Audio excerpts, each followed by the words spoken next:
Act 23. The real Baoyu and the fake Baoyu. Time: the 14th year of the Red Mansion, spring.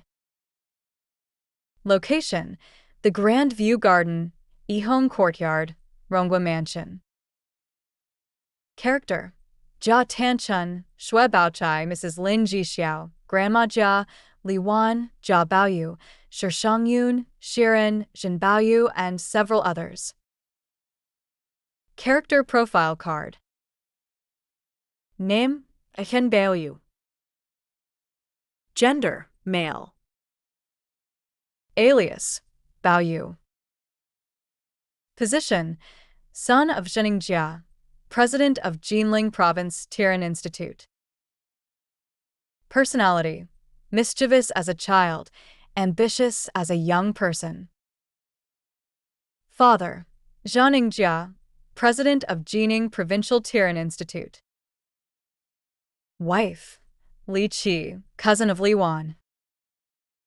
The Zhen family in Heilongjiang and the Jia family are not only old relatives, but also friends for generations. After Tanchun and Baochai finished assigning tasks to the maids in the garden, Mrs. Lin Jihao came in and said, "The family members of the Zhen mansion in Jiangnan arrived in the capital yesterday and are preparing to pay respects at the palace today. They have sent someone to deliver gifts and invite us to join them." As he spoke, he handed over the list of gifts. Tanchun took the gift list and glanced at it. On top, it was written, 12 bolts of high-quality silk damask and brocade, 12 bolts of high-quality pattern brocade, 12 bolts of high-quality colored gauze, 12 bolts of high-quality silk, 24 bolts of official use silk brocade, gauze, satin, and damask in various colors. Li Wan also looked at it and ordered, "Reward him with a good sealed envelope." She asked someone to report to Grandmother Jia. Granny Jia called Li Wan, Tanchun, and Baochai over, accepted the gift sent by the Zhen family, and said, "The Zhen family is different from others. They reward men with valuable gifts. I suspect they will soon send women to greet us, so quickly prepare the money for rewards." Sure enough, as soon as Grandmother Jia finished speaking, someone reported that 4 women from the Zhen family had come to pay their respects. The visitors were 4 housekeeper wives in their 40s or older, dressed very elegantly, almost as if they were the masters themselves. Grandmother Jia smiled and asked, "When did you arrive in Beijing?" The 4 of them hurried to their feet and replied, "Yesterday, Madam took the girls to the palace to pay their respects. She asked us to come and greet the girls first." Granny exclaimed, "It's been a few years since you've been to Beijing. I didn't expect you to come back so soon. Did all the family members come?"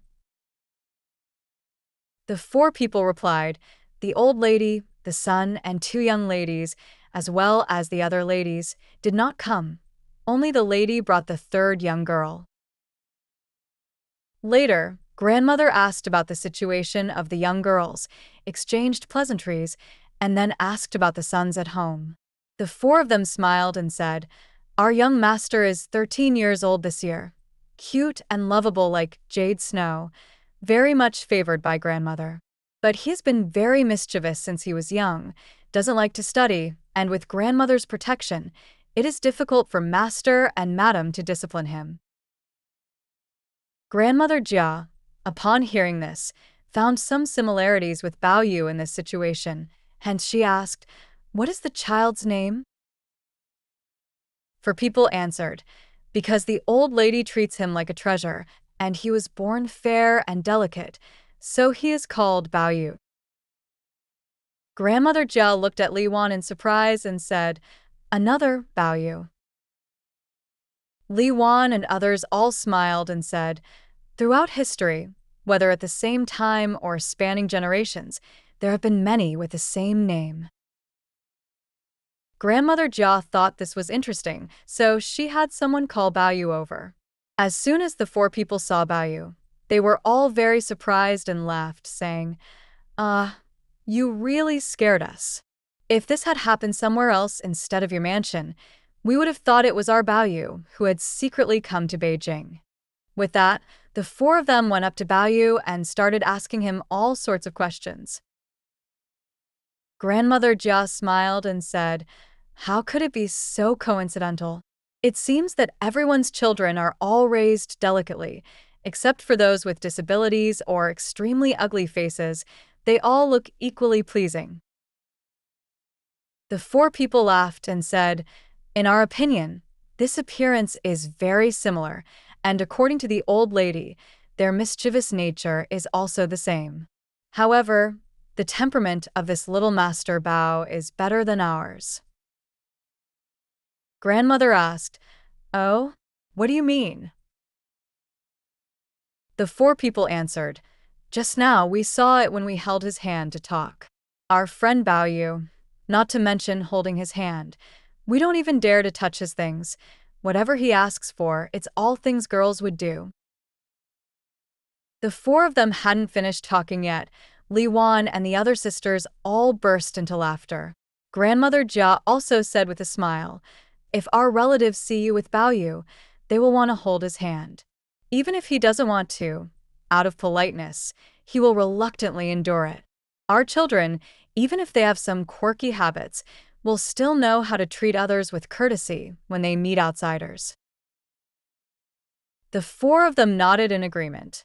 Just then, Madame Wang returned, and after the four of them greeted Madame Wang, Grandmother Jia asked them to go rest.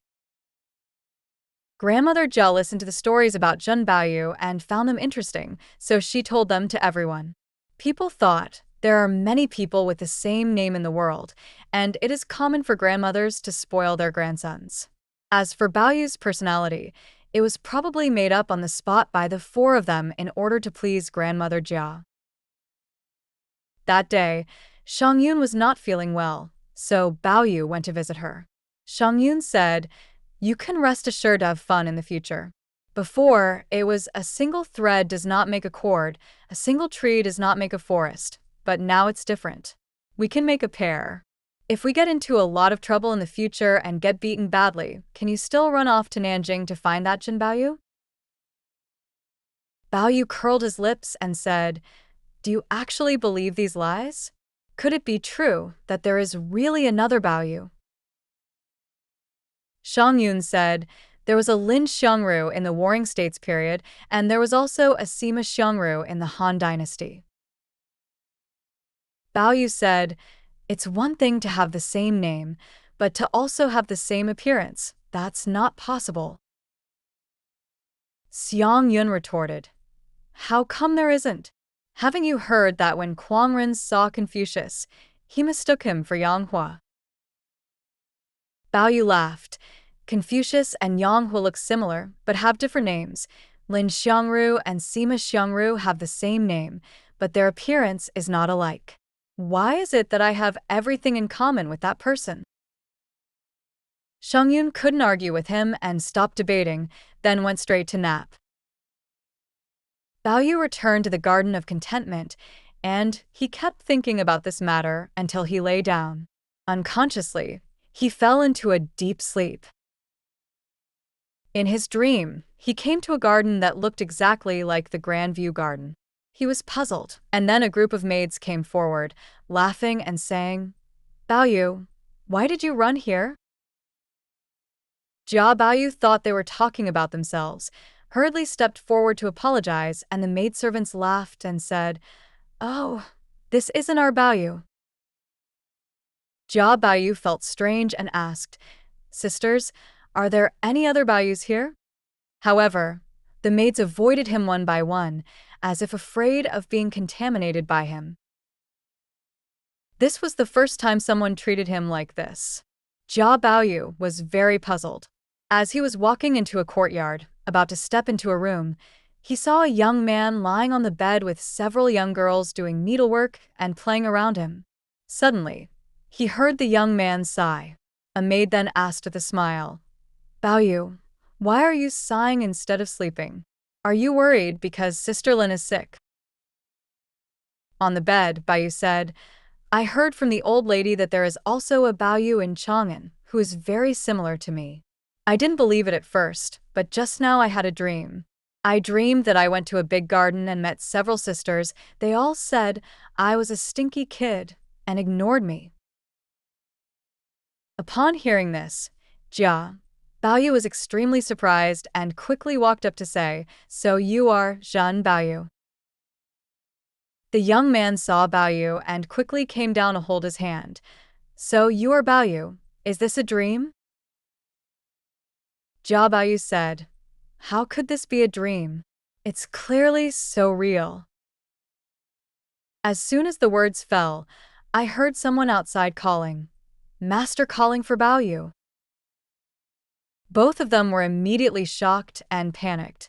One turned and was about to leave, while the other shouted loudly from behind, "Baoyu, come back quickly! Baoyu, come back!" Sharon was sitting on the side when she suddenly heard Baoyu, who was asleep, calling out his own name. She quickly woke him up and with a smile asked, "Where is Baoyu?" Baoyu, although awake at this time, still felt a bit dazed. He pointed outside the door and said, "Just left not long ago." Sharon smiled and said, "You must be confused in your dream. Look carefully. That's your reflection in the mirror." Baoyu fixed his eyes and saw that it was actually his own reflection in the large mirror inlaid on the opposite cabinet. He couldn't help but burst into laughter with a piu-chi sound.